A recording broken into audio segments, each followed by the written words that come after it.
Hello students, in our previous video we discussed about Urethrix structure and growth. Today we will discuss another member of Chlorophyta, that is Spirogyra. Spirogyra is generally known as pond scum or pond silk. इसको pond scum और pond silk भी कहते हैं। एक filamentous शैवाल है, filamentous algae है, unbranch होता है, इस ब्रांच नहीं है। और पॉन्ड सिल्क कहने के पीछे इसका एक विशेष कारण भी है, क्योंकि जो आउटर लेयर इसकी जो है वो पैक्टोज की बनी होती है, और उस पैक्टोज को जब जल के संपर्क में लाते हैं तो एक म्यूसिलियस जो है सब्सटेंस बनाता है। तो वो चिपचिपा होता है और हरे रंग का होता है, देखने में रेशम जैसा लगता है। सो इसको हम पॉन्ड सिल्क भी कहते हैं, क्योंकि आउटर लेयर इज म्यूसिलियस, क्योंकि उसकी आउटर लेयर होती है वो चिकनी होती है।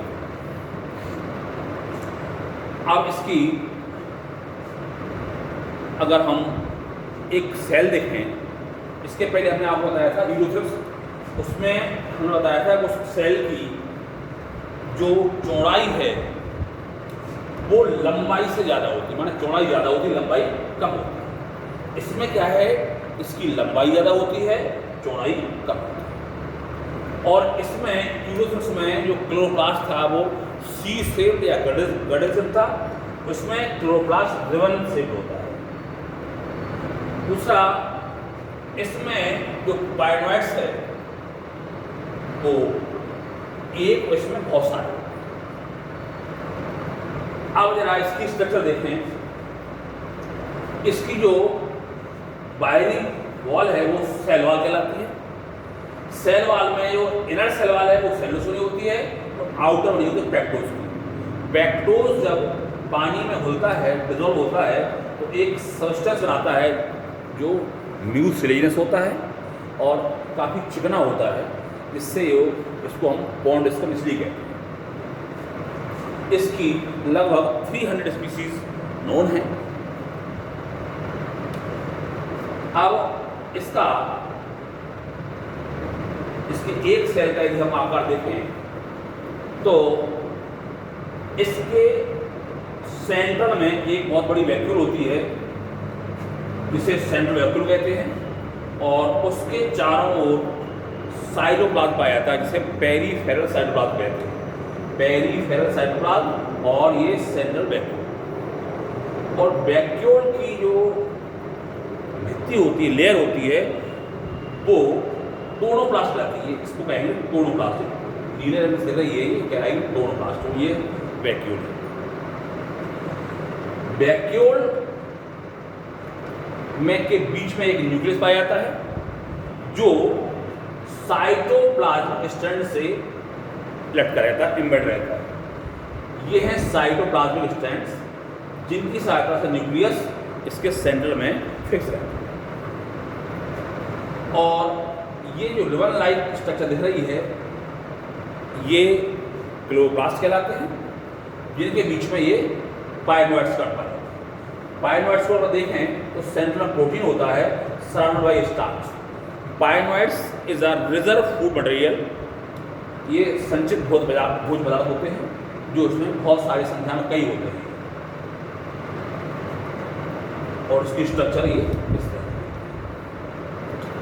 इसमें एक वर्ड और है, प्रीमोर्डियल यूट्रिकल। ये पेरीफेरल साइटोप्लाज्म और वैक्यूल को मिलाकर हम सामान्यतः कहते हैं कि इसको प्रीमोर्डियल यूट्रिकल कहते हैं। पेरीफेरल साइटोप्लाज्म और ये सेंट्रली प्लेस्ड वैक्यूल, इन दोनों को सम्मिलित रूप से कहेंगे हम primordial utricle.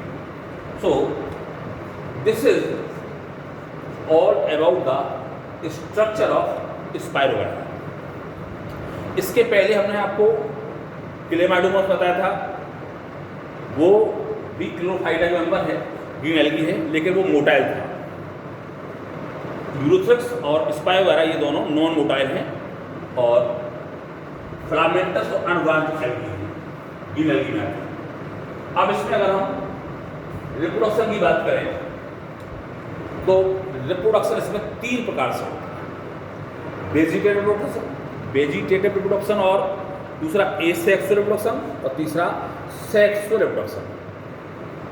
Vegetative reproduction by fragmentation होता है। फ्रेगमेंटेशन का यदि किसी कारण से उसका जो फिलामेंट है टूट करके 2 या 2 से अधिक भागों में बढ़ जाते हैं तो प्रत्येक भाग एक नए स्पाइरल वाला फिलामेंट को जन्म देता है। तो वेजिटेटिव रिप्रोडक्शन फ्रेगमेंटेशन के द्वारा होता है। और जो एसेक्सुअल रिप्रोडक्शन है इसमें बहुत कॉमन नहीं होता ये। इसकी 300 स्पीसीज में मात्र 9 ऐसी स्पीसीज हैं जिनमें एसेक्सुअल रिप्रोडक्शन होता है, शेष में ये नहीं। और जो होता है तो वो एप्रिडोस्पोर फॉर्मेशन और एकाइनिक फॉर्मेशन केवल 2 प्रकार से हो सकता है, बाई एप्रिडोस्पोर और बाई एकाइनिक फॉर्मेशन। ये दोनों स्थितियों में बाहरी भित्ति हार्ड हो जाती है और जो भित्ति हार्ड हो जाती है उसको अनफेवरेबल कंडीशन में हेल्प करती है सर्वाइव करने के लिए। और जब कंडीशन फेवरेबल हो जाती हैं तो इसकी आउटलेयर गल जाती है और ये नए एल्गल फिलामेंट को जन्म देते हैं। तो this is not very common in Spirogyra. Only 9 out of 300 species can show this type of reproduction, that is asexual reproduction. अब सेक्सुअल रिप्रोडक्शन की बात करते हैं तो इसमें सबसे ज़्यादा यदि कॉमन कोई रिप्रोडक्शन है तो वो सेक्सुअल रिप्रोडक्शन है। मोस्ट कॉमन मेथड है इसमें, इसके द्वारा ये जन्म होता है। और जो जन्म होता है वो भाई कॉन्जुगेशन के द्वारा होता है। कॉन्जुगेशन में भी स्केलिफॉर्म और लेटर इसी प्रकार से हो सकता है। तो उसका सेक्सुअल रिप्रोडक्शन के बारे में डिटेल हम इसके नेक्स्ट वीडियो पढ़ेंगे, क्योंकि ये अलग से इसका एक पूरा वीडियो बनेगा, उसमें इसकी लाइफ साइकिल होगी और सेक्सुअल रिप्रोडक्शन होगा। तो अभी आप केवल उसकी स्ट्रक्चर और वेजिटेबल एंड एसेक्सुअल रिप्रोडक्शन आप देखिए।